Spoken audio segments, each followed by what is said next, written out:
দর্শক শ্রোতা, আমরা উপস্থিত হয়েছি বিশ্ব ইনসানিয়াত বিপ্লবের প্রতিষ্ঠাতা চেয়ারম্যান ইমাম হায়াত, যিনি আমাদের মাঝে উপস্থিত হয়েছেন। তার সামনে আমরা জানতে চাইব আজকে বর্তমান প্রেক্ষাপট রাজনীতি। আমরা জানতে চাইব ওনার একটি ইসলামের জন্য এবং সুন্নিয়তের জন্য উনি সর্বক্ষণ খাটে। এই দুইটা সাবজেক্ট নিয়ে আজকে আমরা ওনার কাছে জানতে চাইব। ধন্যবাদ আপনাকে অত্যন্ত সময় উপযোগী জরুরি প্রশ্ন করার জন্য। যে মুসলিম ছদ্মবেশে যে উগ্রবাদী, জঙ্গিবাদী, খুনি স্বৈর রাজনীতি শুরু হয়, সেটা এখনো বহাল আছে। ভয়ঙ্কর খারাপ রাজনীতি জড়িত। একটা ধর্মের নামে অধর্ম, উগ্রবাদী, জঙ্গিবাদী রাজনীতি, আর একটা বস্তুবাদী চেতনাভিত্তিক জাতীয়তাবাদী রাজনীতি।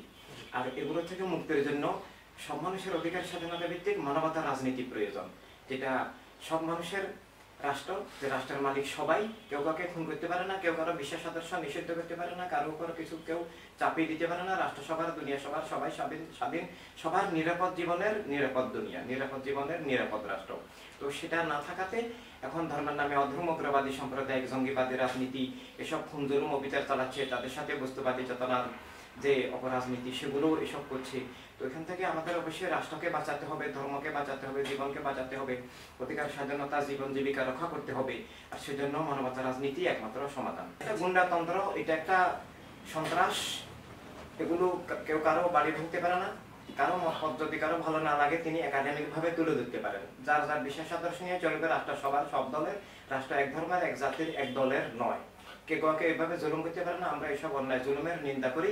প্রত্যেকেরই তার যার যার বিশেষ আদর্শ নিয়ে, যার যার রাজনীতি নিয়ে চলার অধিকার আছে। জনগণের কাছে তুলে ধরবেন, জনগণ যাদেরকে সমর্থন করবেন তারা নির্বাচিত হবেন, জনগণ যাদেরকে প্রত্যাখ্যান করবেন তারা সংশোধন হবেন। এটাই দিশা হওয়া উচিত। আমাদের আইনে ল বলে, কেউ যদি অপরাধী হয় তার জন্য বিচার কার্য আদেশ রয়েছে।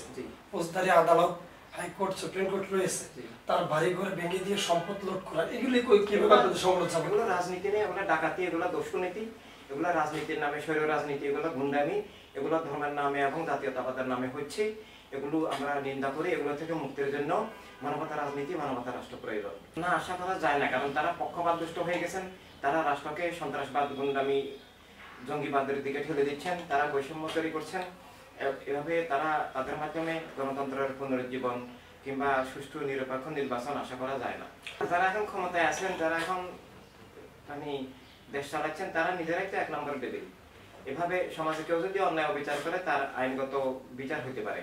কিন্তু এভাবে কাউকে হত্যা করা, কাউকে নিষিদ্ধ করা, কাউকে রাষ্ট্র ক্ষমতার ব্যবহার করে ডেবিল বলে তাকে খুন করা, জুলুম করা, এটা সম্পূর্ণরূপে অন্যায়, অবৈধ, দস্যু রাজনীতি। এটা মানবতা বিরোধী অপরাধ।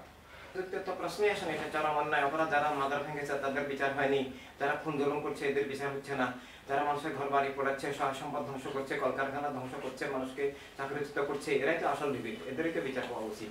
আমরা দেখছি পূর্বে কখনো মাজার ভাঙা হয়নি। মাজার এবং ছোট ছোট মাজার বড় যেখান থেকে ধর্ম প্রচার করা হয়, এই দেশে ধর্ম এসেছে আল্লাহর মাধ্যমে। আর সেই ধর্ম যেখান থেকে প্রচার করা হয়, তারা বলতেছে মাজার পূজারী।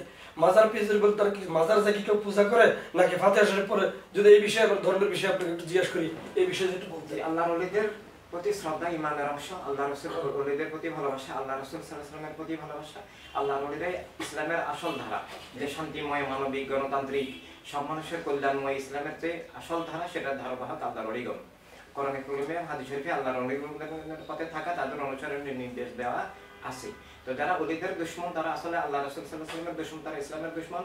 যারা আজকে মাজার ভাঙতেছে, তারা আসলে মাজার ভাঙতেছে না, ইসলামের আসল ধারায় ভাঙতেছে। তারা ইসলামের শত্রু, এবং তারা আজকে রাষ্ট্রীয় পৃষ্ঠপোষকতা পাচ্ছে, এবং সেখান থেকে রাষ্ট্রকে উদ্ধার করার জন্য মানবতার বিপ্লব, ইসলামের আসল ধারার যে রাজনীতি, মানবতার রাজনীতি পুনঃ পরিবর্তন প্রয়োজন।